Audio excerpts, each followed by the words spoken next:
All right, welcome everyone. How is everyone doing? As people are coming in here into our live stream, if you would just to pop up your chat, let us know where you're from, what organization you represent, as well as being that we're going to be talking about personas, style guides, and stylescapes today. If there's anything that you are familiar with in terms of these three tools or all of them, be great to know how you're currently using those tools in your organization, what's helping you, what things are challenging that we might be able to address or overcome.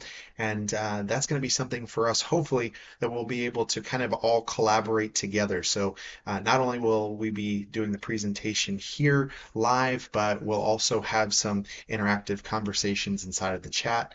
And then also for anyone who is watching the recording of this, welcome. Thank you so much for joining us. Obviously, you won't have the benefit of the live kind of interactions with everybody that is attending the live call, but we will make sure that there are contact channels for you to be able to get in touch with us here at Captivation and Blue Heights, so that if there is any additional questions that you have after watching this recording or replay, you can certainly reach out to us and get those answers. So again, just for everybody who is here joining us live, we'll just be starting in just a few moments. Just want to make sure that everybody has a chance to get in and also to start answering those questions. Speaking of questions, if there's any questions that you do have for us today, please feel free to add those into the chat as well, and we'll go ahead and be utilizing as another means to just address everything for you along the way. So with that, welcome to the Power of Personality. This is a talk that we're assembling to help nonprofits, marketing professionals specifically inside of nonprofits, so that they can best affect change in their organization.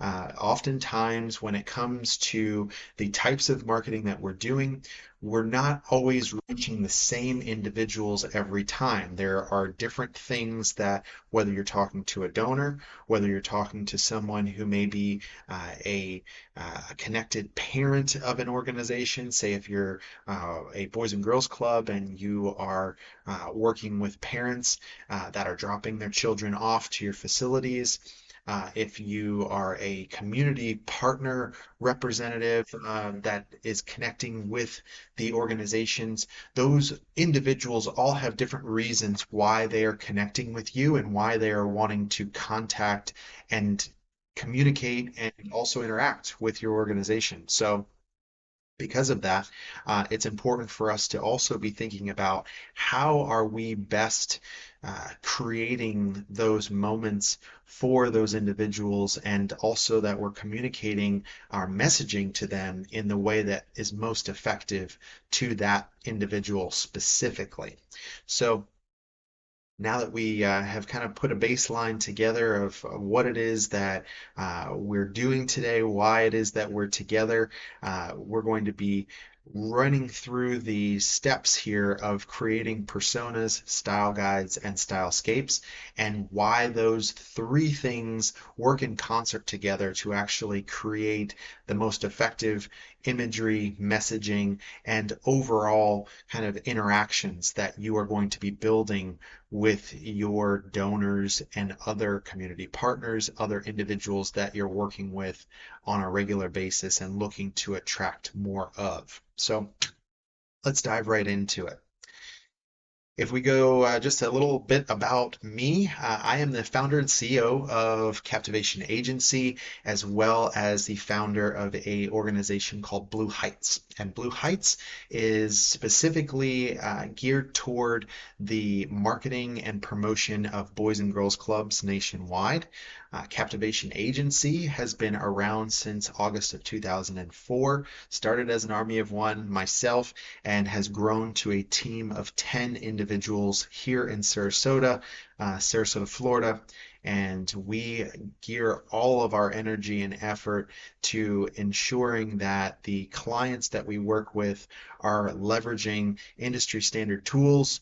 They're being able to connect with the right technologies that will meet the individuals that they're looking to attract, and that they're also remaining competitive in their particular landscape of what they're working with. So a lot of what we are doing as an organization is very heavily centered around working with nonprofits. So as I can move myself over a little bit, one of my favorite quotes is "You'll never beat what you imitate." So there's always this chance and tendency for organizations that we work with when we start that process together, as we start to review the content that they currently have, they in many cases are citing that they're looking at what everybody else is doing and they are mimicking as best as they can what that is. And that can actually wind up biting you in a way that is not positive, because in many cases those individuals don't fully have their individuals that they're looking to attract defined in the way that you ultimately want to. And so you're really copying just mediocre at best work. So because of that, then everybody kind of sits in that white noise. As a client or a customer or a donor is looking at the content that you have presented, they're essentially seeing pretty much the same story on every single organization's website. And that creates a challenge for them because everybody then kind of looks the same. You don't want to do that. You want to be unique in your market space, and you want to be able to share why your organization is unique and be able to communicate that most effectively. So um, I have a little 5, 4, 3, 2, 1 here. So we have 5 main service offerings for our organization here at Captivation. That is centered around things like video production, web development, graphic design, the maintenance and hosting and care of websites, and then user experience optimization. So those are kind of our 5 main pillars of service with regard to our organization. From a personal standpoint, I've currently visited 4 continents. I'm somebody that likes to travel, and so that's fun for me whenever I get the opportunity to do that. 3 years ago, I was honored with the opportunity to receive the Maytag's Dependable Leader Award from Boys and Girls Clubs of America and their collaboration with Maytag. That's something that I am very honored to be in a very small group of individuals that has received that award, and it means a lot to me, not only for our local community, but as a national representative now of both organizations that way. And then 2 agencies that we founded. As I mentioned earlier, Captivation Agency was founded in 2004, and we just recently have launched Blue Heights as a marketing agency as well, specifically for Boys and Girls Clubs all over the world. So we have one primary goal of this presentation, and that's to empower you with the tools that you need to maximize your efforts for positive outcomes for your organization. The things that we're going to be talking about today, if you implement them, are going to help you to optimize what it is that you're doing, who you're doing it for, and also help you to make the best decisions. So with that, let's go ahead and dump right into it. All right, so what you are seeing here is obviously Batman and Robin. And so I have this slide because in many cases, when we are having a conversation with nonprofit clients, we are having a conversation about all of the things that they are wanting to communicate to a potential donor or supporter of their organization, that if they only had the funds, they could be the Batman that everybody needs to come in and save the day. And what I want to encourage you to do as a result of seeing this slide is to reframe your thinking. Instead of you being Batman, imagine yourself as Robin. The individual that is the supporter or the potential donor that you're talking to, they want to be Batman. They want to be that individual that comes in and saves the day. And you are the means of helping to do that. You are the Robin in this scenario.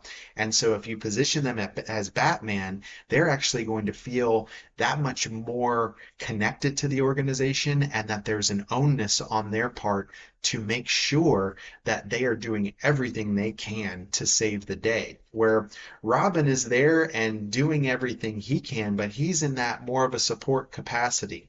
We're wanting to really ensure that the individuals that are going to be connecting with the organizations that we own and that we support are going to be doing so in a way where they feel like they are that superhero coming in to save everything. So super important there as we move through to these next pieces.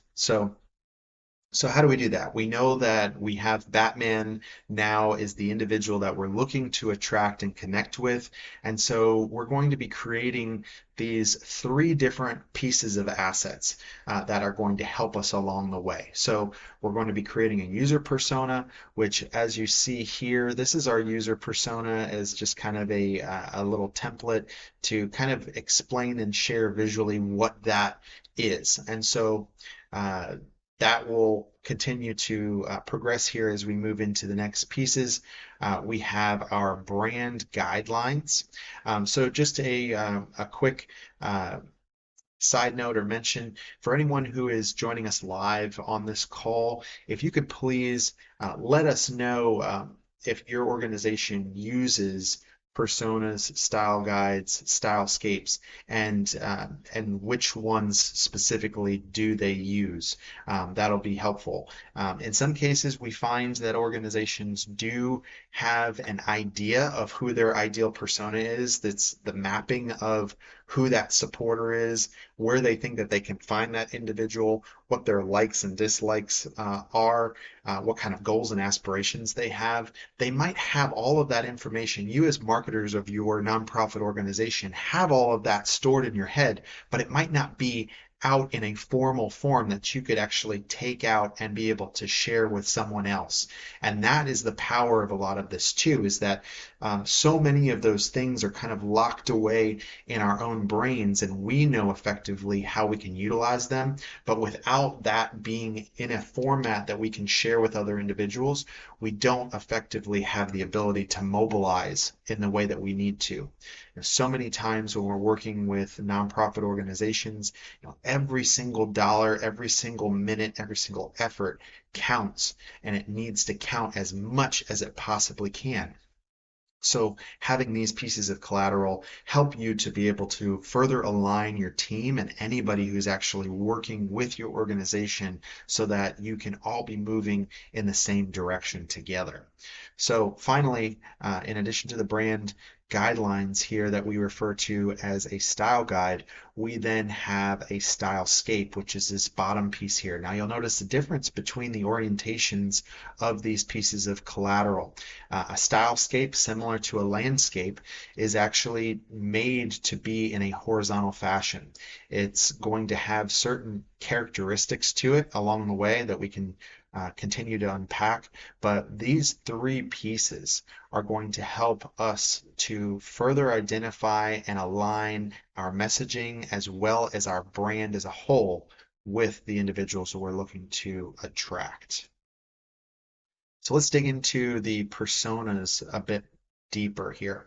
So what you'll notice is that we have actually given this individual a name. And so in this instance, we have Joe. We know that Joe is actually Bruce Wayne, but when it comes to the individual that we are mapping for this particular instance, we're looking at all of the things about this individual, not from a general sense, but from a very specific sense. We want this individual that you're mapping to in this persona to essentially be as if they were a real seat at the table.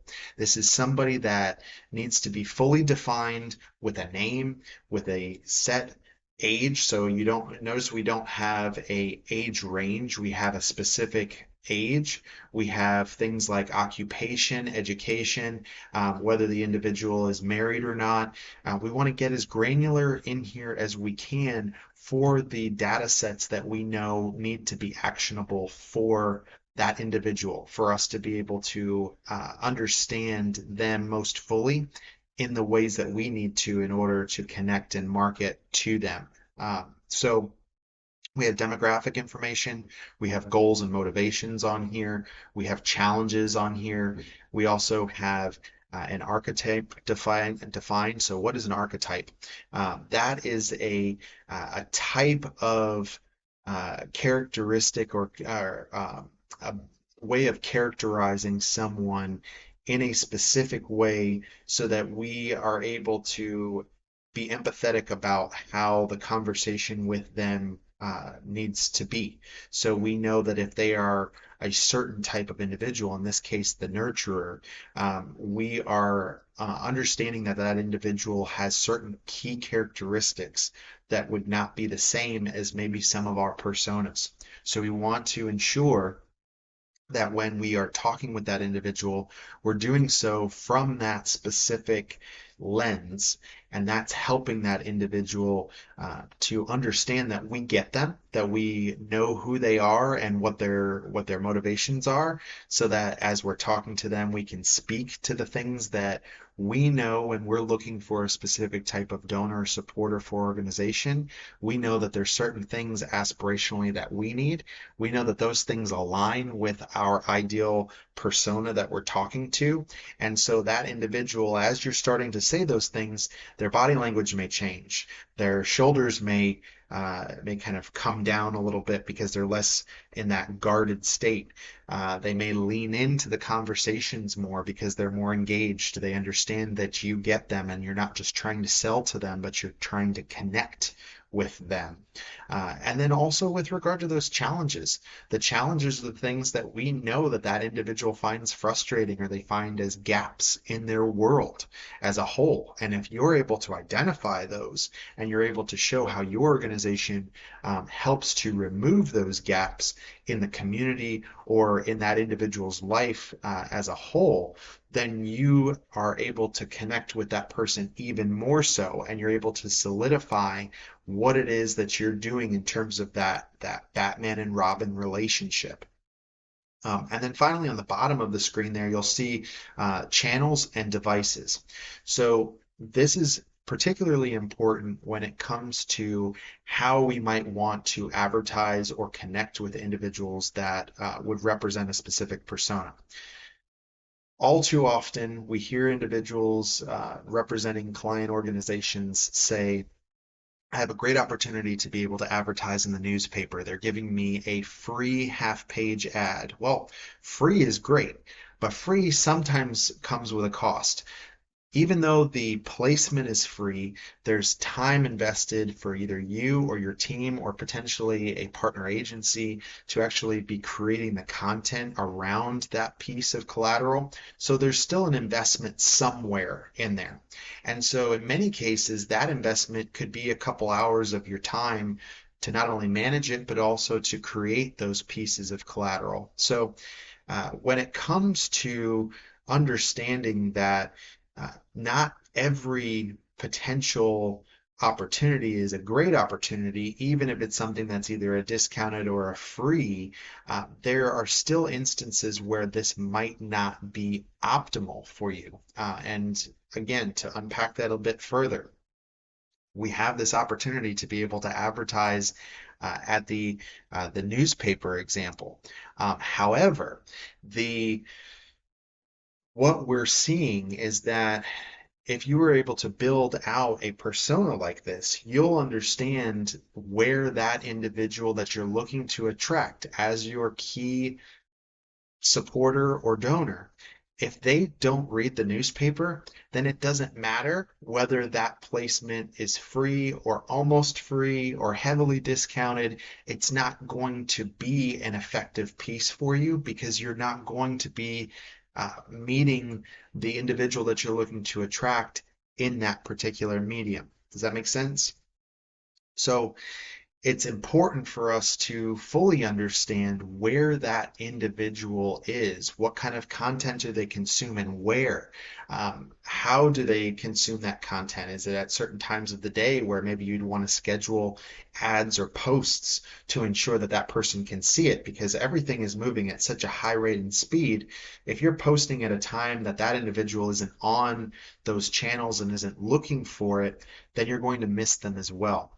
So in addition, if you're looking to advertise on certain platforms, it's important for you to also know what those platforms that that individual is on. So in the example here, we have Facebook as a content platform that this individual consumes.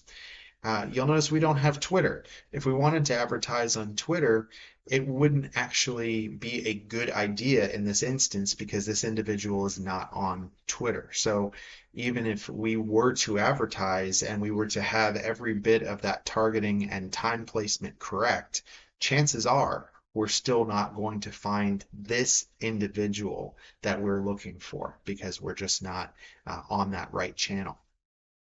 We also can see that through these icons, we have an importance placed on in-person interactions. So this person finds value in being able to get together for a lunch or to do a video call like this, and that they actually put more value on that than they do just a simple text-based correspondence. So having somebody that is sending an email and just trying to communicate and convert someone into a supporter or a donor of your organization just over email in this instance isn't going to work. We want to have this person be able to connect with the organization in as human and as interactive of a way as possible. We also have some icons here with regard to desktop computer and a mobile device. So in this instance, we're not looking for tabletized forms of content because that individual isn't using a tablet. In the cases where they are, we can actually, in some advertising platforms, you can target that device and actually give priority to ads being shown on that specific device.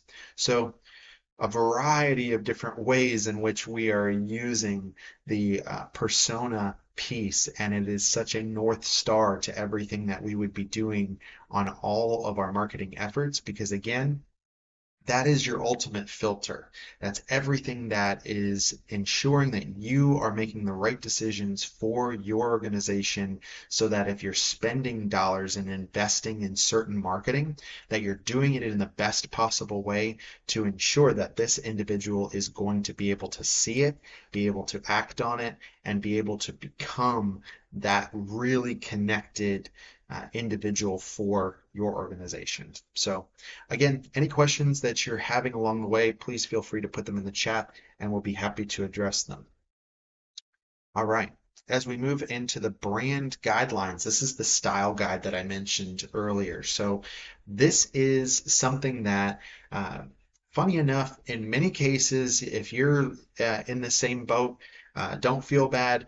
Not every brand that we work with has a style guide defined. They might have a logo, they might have a specific font that they choose to use when it comes to pieces that they might be creating in terms of content, but it isn't something that is formalized in this kind of a brand style guide or brand guidelines outline. And so what you'll see here that a style guide is something that is going to not only denote the brand itself and the brand mark, but it's also going to denote things like the actual fonts that are used, the brand colors that are used, and even some of the associated elements. It's also going to, in many cases, denote how not to use something. So if you see in the bottom right of our screen here for our style guide, we see that in many cases, if a individual who is not as familiar with Photoshop or some design tool is trying to change the sizing of our logo, in many cases that can skew things and make the logo not look as it should in our main logo type here. So we want to ensure that anybody that is working for our brand and working as either a creative partner or someone who's internally working for the organization and creating marketing collateral for our brand is doing so with respect to a brand guideline or style guide such as this. It's very important. Uh, Everything that we do has to tie back to that brand, and that brand needs to look consistent across the board. Um, we want to make sure that subconsciously and subliminally, there are things about brands that we connect with that we can just be driving down the street and see a certain color of a sign, and we know that that particular shade of green is Starbucks green. And if we're trying to find a pick me up for the afternoon, chances are we're going to key to that and we're going to pull into that business because we don't even need to see the logo at that point. We can see off in the distance that specific shade of green, which is representative of Starbucks, and we are able to then key in to that and make that conversion happen. So the same is true for every organization that we represent. It's very important for that brand to stay consistent. For your colors, if they're this red that we're denoting here, it's always this red. It's not lighter, it's not darker, it's this red. Same with Coca-Cola. Coca-Cola red is always Coca-Cola red. Their logo is always the same. It's never scrunched, it's never smushed. It's always that same beautiful script. Everything that we're doing here is to ensure that our brand is upheld with very specific guidelines so that we are able to maintain that consistency going forward. Just out of curiosity, love to know how many organizations that are joining us on the live stream here have an actual style guide or brand guidelines formalized for their business. Just shoot a one in the chat if you have this. Finally, we have our Stylescape. I'm going to move my little bubble here. So our Stylescape, again, this is that landscape view. This is denoting all of the elements that we have for our organization. And let me see if I can move. No, I can't. Not easily anyway. Not a problem. With regard to this section here on the very left, you'll notice that there's some key elements of this. One of them being the logo, that is the representative logo of the brand of our organization. We have specific colors that we are using for our brand, and these would be denoted in our style guide. But what you'll notice here is that this is also specifically the percentages of color. You see that not every single one of these pieces is the same width. And so if we were to be looking at this from a percentage of color perspective, we would want to look at the red here and the black as being the most prominent colors that we're showcasing, with then some varying shades of those two colors, in this instance being those smaller percentages. But this is intentionally done to kind of show us what are the main kind of groupings of color and how much, what percentage of those colors should really be utilized in that future collateral. In addition to that, we have our key persona here, because a style guide is the merger of a persona and your brand style guide into something to where this is your brand through the eyes of your ideal client persona that you've represented in that outline. So this is we're denoting specific imagery that we know that this particular individual is going to key to. This is something where we've done some research. We know what types of visuals this individual needs to connect with the brand on, and we are injecting that into the mix here. In addition, we have some specific words that we're using here. Quality, innovative, and motivating, I believe, were the ones that we've outlined in this instance. So we want to, these are words that, as we have done either our research on individuals that represent that key persona that we're building, or we've done some interview work of individuals that that represent our key client persona or donor persona that we're looking to attract. We're hearing specific words constantly being said, and those words we're writing down, making note of, and then we take them all and we kind of put them into a word cloud, and the ones that kind of fit in the center of that Venn diagram are the ones that we know are most important to everybody. And so those would be what we would pick out as our three, what we refer to as our three words that then carry through to the rest of not only the collateral, but also to the conversations that you're having. We in this instance with this persona, we remember that this person really values the one-on-one interactions. So if you can remember those key words and be able to weave them into the conversations that you're having, it's going to continue to make that individual feel very comfortable with you, and that you understand them as an individual and what their goals are, as well as aspirationally what they're trying to do with their support of an organization like yours. So really curious. This is a piece that not as many brands have been utilizing consistently. So want to see if you're using any kind of style guides uh, in your Stylescapes, I'm sorry, in your current marketing efforts. Just throw a 2 into the chat. I would just be really curious to know how many individuals are currently using Stylescapes. As we move over to the right hand of our screen here, we're utilizing and denoting what our fonts are going to be for a heading and subtext.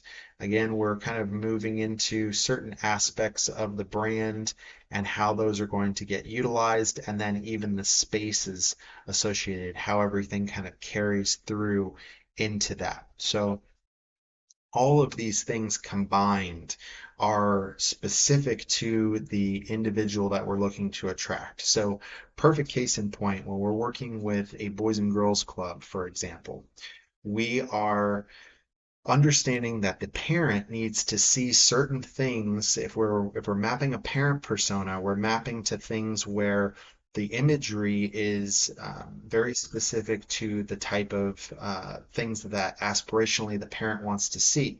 They don't just want their child to be dropped off in a place where they're just hanging out until their parents can come and pick them up. They want to know that they're able to eat healthy. They're able to have individuals surrounding them that care for them, that care about them, and that may help them with their homework, may help to teach them new life skills and things that will help them. And then maybe them learning those new skills can translate into what their day-to-day life looks like, and also that helps mom or dad that's dropping those individuals off for that period of time. So we want to make sure that for that parent persona that we're showcasing those types of imagery inside the pages that we have for that person.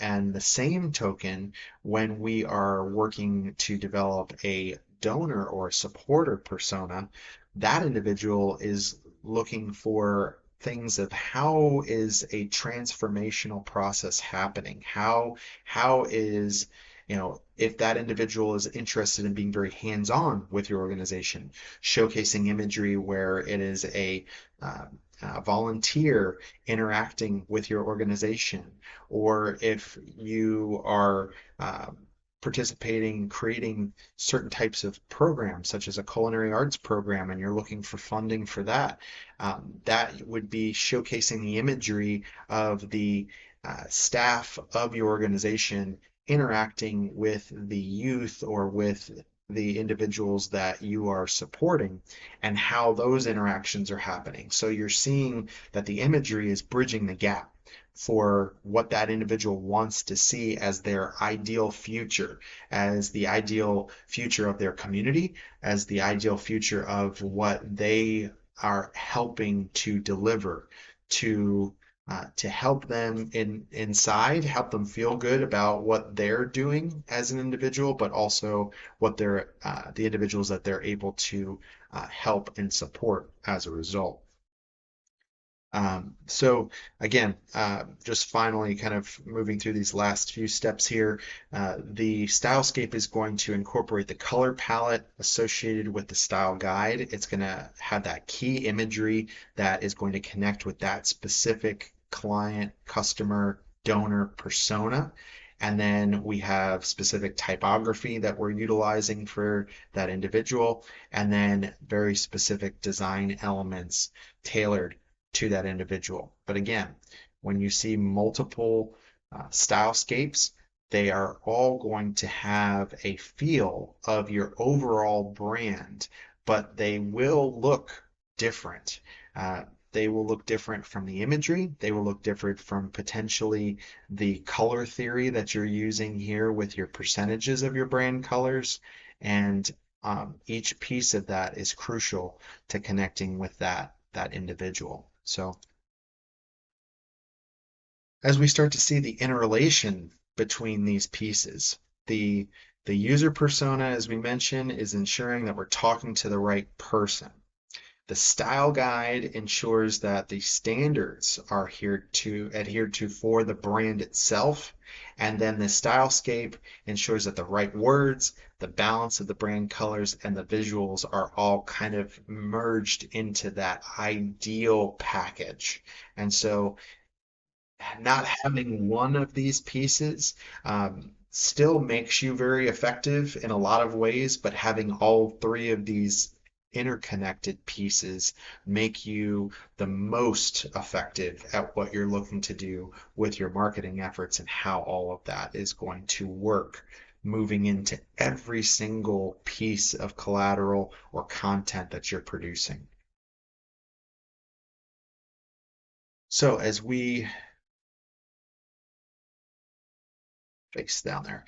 Okay, so as we think about these things, we often focus just on how creating a persona, a style guide, and a stylescape affect and impact us from the marketing perspective of our businesses or organizations that we represent. But these pieces that you as a marketer are creating are able and impactful much beyond the marketing department just itself. There are great use cases here that we've outlined that will enable these pieces to be most effective in these other departments. So if we're talking about the advancement team specifically, from a fundraiser, professional fundraiser perspective, leveraging these tools to understand specific personas, interests, and motivations will help you to make meaningful conversations. This again is just knowing who it is that you're looking to attract, who it is that you're about to sit down in front of, and understand who they are as an individual. This is obviously something that you're probably doing, at least your advancement team is probably doing to get some background on the individuals that they're having meetings with. But having that coupled into that persona is making sure that you're having the right meetings with the right people. And then the conversations that you're having are centered around the right things because you know how to connect with that individual. You've already done that work. And so then that just becomes muscle memory through that process. So additionally, we can use this for human resource teams. So we're leveraging these tools to ensure that the recruitment materials that we have are consistent with the organization's visual identity, messaging based on the team members that we're looking to attract. So again, this is something where we're not just thinking about the donor or supporter personas, but we can actually build a persona for our ideal team member and ensure that we are positioning all of our job listings, all of our job inquiry pages on our websites, any kind of associated collateral that's getting created, that maybe if you're attending a job fair, that you're creating physical collateral that you're handing out to people. being able to create a persona around this particular individual and then create a stylescape associated with that is going to ensure that all of those pieces not only are consistent in feel to that individual, but that they're all using the right imagery and that they're all connecting in the best possible way to ensure that you are not just getting a team member as a potential hire, but you're getting the right team members that are connected to the mission in the right way, and that you're having those conversations with that individual to affirm that. Finally, we can use these in the programming team perspective to be able to leverage the tools to understand targeted personas, that their needs and their interests, which can help us when we start to shape what those organizational offerings are. So in the instance or case of example for Boys and Girls Club, we are using personas such as these to connect not only with a child or a youth, but we're doing that in a way to ensure that the programmatic uh, organizational offerings that we are presenting to those individuals are well suited for things that they may have challenge with or may benefit from the most. So if it's the difference between us creating a baseball club versus a culinary arts program, there are certainly opportunities for participants in both. But if we know that many of our individuals that are coming to our organization struggle with being able to make a healthy meal for themselves or their family, then that affirms that having more energy and effort put around establishing a great culinary arts program is going to help the individuals that we are trying so desperately to impact in a positive way. Um, Curious if anybody who is joining us on the live stream here, anybody who has implemented these personas into or shared with their other departments. That'll be helpful. So anybody that has, if you have implemented personas and shared them with other departments in your organization, put a 3 in the chat if you would. So now, as we start to talk about tools for creating these different pieces, wanted to create a list here that would help us to where, in many cases, the organizations that we work with don't always have benefit of being able to pay for licenses of Photoshop Creative Cloud or any of the connected design premium tools. However, there are some great opportunities here with regard to tools that are free or almost free that will help you along the way and allow for you to be able to create these things for little to no upfront cost, and really just a cost of your time and energy. So if we're thinking about tools for creating style guides, you can do that inside of Canva. And then there's also this tool called Envision. And so both of these will allow for you to be able to take these elements of your brand and be able to communicate those in a way that will be that of a style guide. In many cases, these tools will actually have templates that will help you to kind of move through that as well. And as we talk about user personas, HubSpot has a great tool for creating user personas, as well as a platform called UserForge. So again, at the time of us recording this, there are some great free options.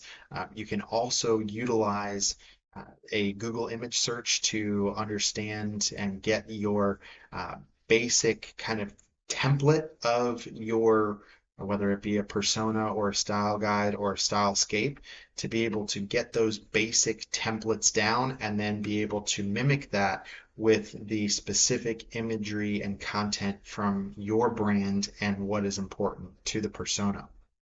So these are all really great tools that will help in that process. If we go into the stylescape portion, there are opportunities to be able to take a look at Pinterest You also have tools such as Miro and Style Tiles. Now, these are going to give you they're all similar in nature. Pinterest is going to give you the ability to organize your thoughts based on boards. So in a stylescape perspective, this is kind of giving you almost a mood board kind of look and feel to where you can actually create these Pinterest boards that represent each of your user personas. So that can be helpful because you can also share those boards with other team members. Miro has some great drag and drop capabilities and some awesome functionalities to be able to communicate and collaborate in real time with other team members. So you can have some almost like the equivalent to you standing in front of a whiteboard and kind of mapping things out. Miro helps with that. And then Style Tiles, similar in the way that Pinterest is going to be having certain things showing on the screen for you. This is going to be in that kind of a mood board type of a capacity. So we have reached the end of our slides here. Again, we want to be positioning the client, the customer, the donor, the supporter, the community partner, the individual that we are looking to attract. We are wanting to make sure that we are connecting with them as they are Batman and that we are sending out the bat signal for that individual to reach us, to communicate with us, and to best connect with our organization. So as before we jump into any questions here, just wanted to denote the easiest ways for you to communicate with us as an organization are through our direct studio line here in Sarasota. You can reach us by email at hello@captivationagency.com. You can reach us on a line at captivation.agency, and if you are a Boys and Girls Club specifically, you can check out blueheights.agency, and that will give you everything that you need to know there. So thank you so much for running through all of this with us and joining us today. And let's jump into some of the questions. So I have the chat open here.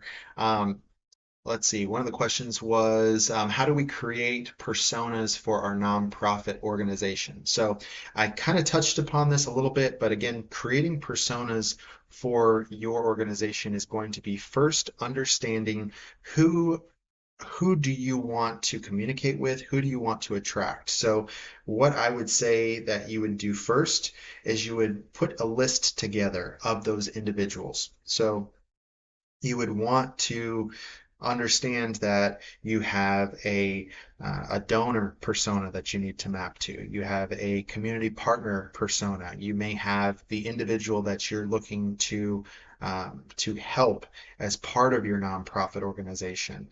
You may have alumni, people who have been through your organization and have been positively impacted, and you wanted to bring them back into the fold at a later date. You can build a persona around that individual.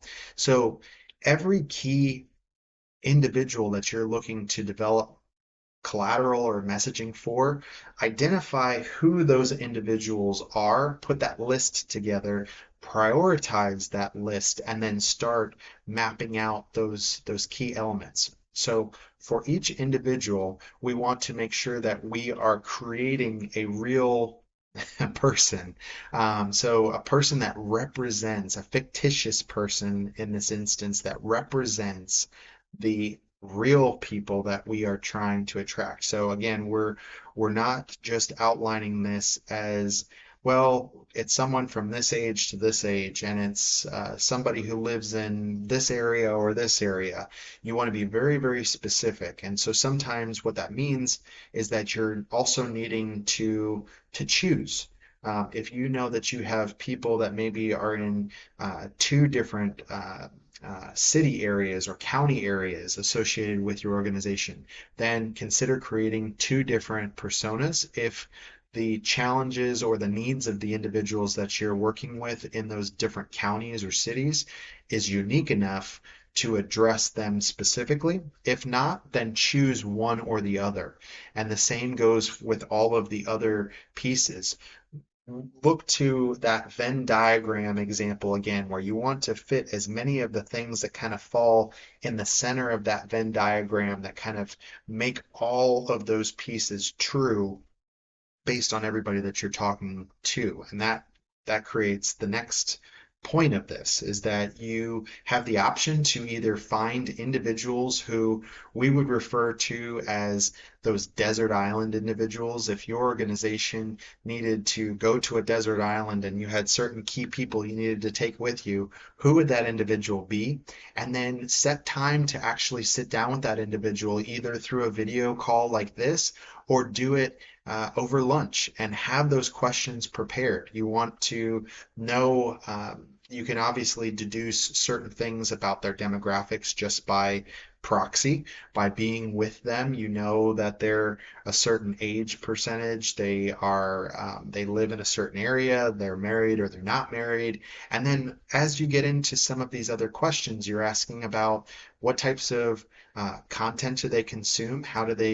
Uh, how do they get their news? How do they keep up with their families? How do they keep up with organizations such as yourself? Do they enjoy seeing printed collateral, something that they can hold, or would they prefer to have an email? Would they prefer to see that email on a mobile device or on a tablet or a desktop? How do they go about doing their own research when they're looking to find an organization to either help or to help them? What does that look like? Are they going to Google? Are they reaching out to their Rolodex of trusted advisors? And so that all of those pieces are going to be vital for you creating that persona. And that's the next vital piece. So hopefully that's helpful to you. Thank you for that question. And next question that we have here, how do we ensure that our visual identity is consistent across all communication channels? So again, if you have a style guide, if you don't already have a style guide, you definitely would want to put one together. And the bigger your organization is and the more individuals that are actually creating content that's getting deployed, whether it be in physical form or on the web, as many people as are doing that type of work for your organization, you want to ensure that you've had a meeting with them to not only present the style guide, but to explain it, to be able to say, yes, here's our logo, here's our fonts, this is how all of this works, this is how you can use it, this is how you shouldn't use it. So just so that all of that is really spelled out and there's no confusion, because the more people that you have working for an organization, some people are going to be really good with those design tools and the creation of those things, where somebody may do something in Photoshop, someone may do something in Canva, somebody may do something in Microsoft Word, and in every instance, those things all need to be able to be adhering to a specific set of rules and guidelines so that wherever it's getting deployed, that it does have that consistent brand look and feel. So thank you for that. Um, Next question. How do user personas, style guides, and stylescapes impact our fundraising efforts specifically? So this kind of goes back to the uh, how we would utilize that for one, the user persona, but also the stylescape. So we are using the user persona to ensure that we're finding the right person and that we're having the right conversations with that person and presenting content in the right way. The style guide is going to make sure that our brand is consistently represented, and then that stylescape is going to allow us to be able to utilize imagery that is really specific and important to that person. So those pieces of it are really big and important from a fundraising effort perspective, because you're connecting with that supporter or that donor in a way that's meaningful for them. If that individual doesn't care about the things that you're talking about, then you haven't put those pieces to the puzzle correctly together. Either the individual is not the right person for the organization, or you haven't effectively mapped that persona to that individual. So it's important for you to have those pieces in place so that you're understanding the right individuals to be talking to and the ones that are going to connect to your mission most impactfully. So that's really where that fundraising component happens, but it's really whatever that desired action is for your organization, fundraising being a big part of it. But whatever that action is, you have to make sure that you're aligning your messaging and everything that you're doing to talk about that with what is aspirationally important for that particular persona. And then matching everything up with not only the words that you're using, but also the text for any leave behinds, as well as the imagery. So all of those super important. Uh, Next question, we just got a few more here. What is the best way to incorporate personas, style guides, and stylescapes into our day-to-day operations for our nonprofit?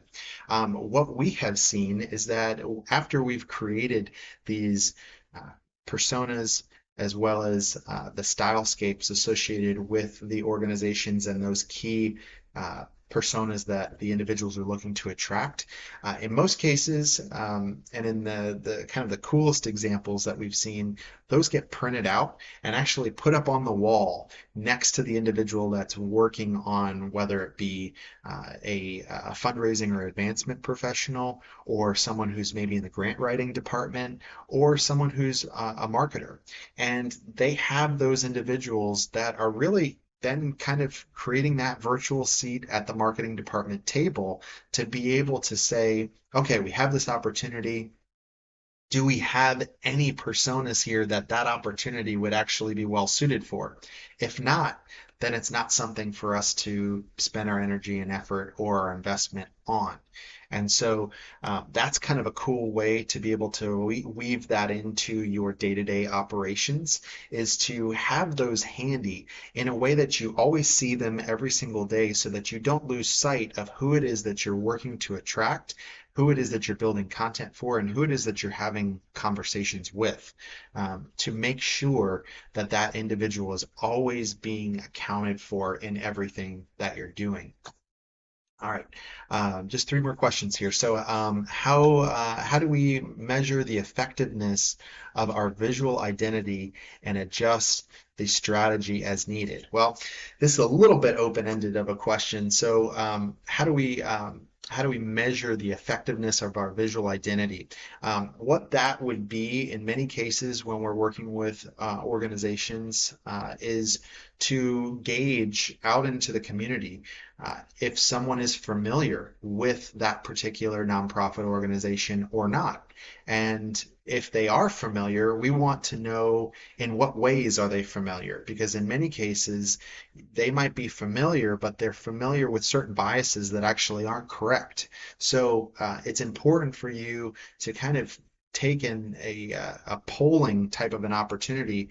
In many cases, your community foundations locally in your community will help with being able to proxy those types of efforts, so that they can help to garner data for you, whether that be in form of a questionnaire that they can send out, or some other way that they're able to assist you in the collection of that data.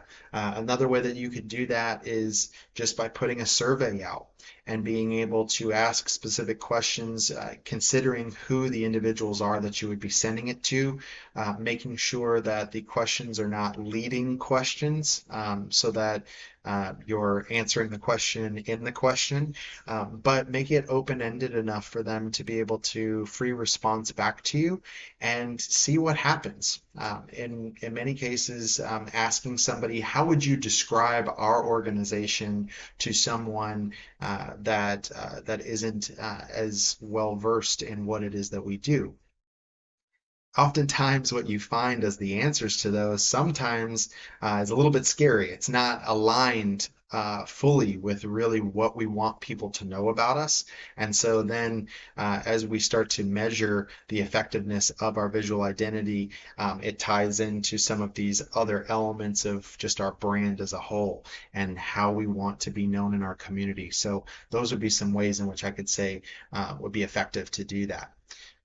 So are there, next question is, are there best practices or tips for using these tools effectively? So the tools that we mentioned, these are going to be tools that are all going to have specific ways of moving through them and using them, whether you're using Canva or whether you're using InVision or Pinterest or Miro.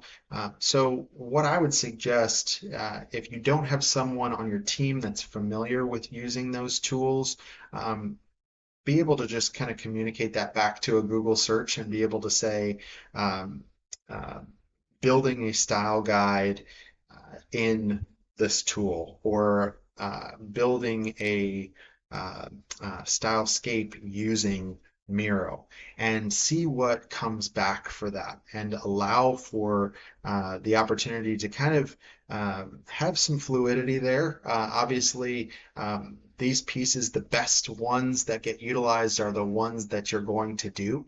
And so don't make this something that is so stringent in the way that it gets executed that it doesn't get done, but also ensure that you have the right data sets and the right visual cues there to ensure that it's actually a really good tool. So each one of these tools is going to have some help documents. It could have some support staff team members. We don't represent any of these tools specifically, but these we know through the organizations that we've worked with and the ones that we represent, they do utilize these different tools for creating those types of content when we're not doing them for them. So I would just reach out as you start to really dive into this and you start to look at what tools are going to be best suited for your organization. Then start to dig in with some Google searches. If you can't find what you're looking for there, then go ahead and reach out to their support team to be pointed in the right direction. But between your Google searches as well as your YouTube searches, I think you'll find some really great things that will help you along the way. Um, Okay, last question that we have here from our online users, live stream users here. How do we ensure that everyone in our organization is aware of and adhering to our visual identity guidelines?